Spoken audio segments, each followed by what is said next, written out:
Seguim amb la sèrie de problemes de física i química d'estequiometria. En aquest cas anem a treballar una reacció de combustió amb una quantitat limitada d'oxigen. En aquest cas, en la combustió s'obtindrà monòxid de carboni i aigua, en lloc de diòxid de carboni i aigua. Concretament, la reacció és el volum que s'obtindrà de monòxid de carboni al cremar 4 litres d'età a 2 atmosferes i 25 graus centígrads amb una quantitat limitada d'oxigen. Hem de tindre clar que en aquest cas haurem de treballar amb l'equació dels casos ideals. Estratègia: haurem de primer que res escriure la reacció ajustada, després establir quines són les dades inicials i les dades que s'estan demanant i després plantejar l'estratègia de resolució. Bé, l'equació serà l'età més oxigen per donar monòxid de carboni i aigua. Per ajustar la reacció començarem amb els carbonis. Aquí tenim 3 carbonis, per tant aquí haurem de col·locar un 3. Després continuarem amb l'hidrogen. Aquí tenim 8 hidrògens, per tant aquí haurem de col·locar un 4, 4 per 2, 8 hidrògens. I ara hem d'ajustar l'oxigen. Aquí tenim 4 oxígens i aquí tenim 3. 4 i 3 són 7 oxígens. Anem aquí i l'oxigen només es troba aquí, amb una molècula diatòmica. Per tant, haurem de posar un factor. Dades inicials que està donant el problema són les dades de l'età, que són 4 litros a 2 atmosferes de pressió i 25 graus centígrads. Aquestes són les dades inicials. I el que demana és el volum de monòxid de carboni que s'obtindrà en aquestes condicions. Quina serà l'estratègia?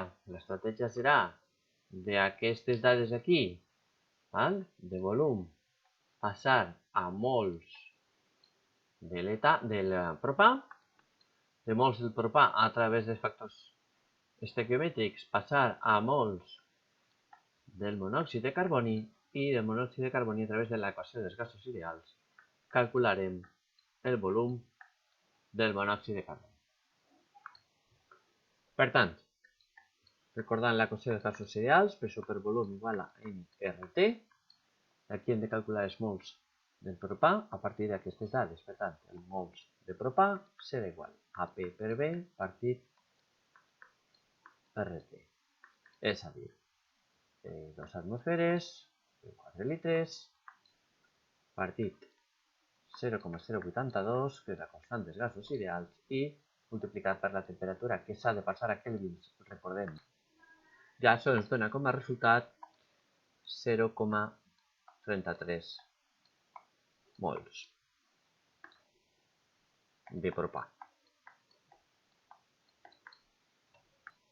Ara, si volem calcular els mols que necessitem del monòxid d'oxigen, el que haurem de fer serà a partir dels mols de propà,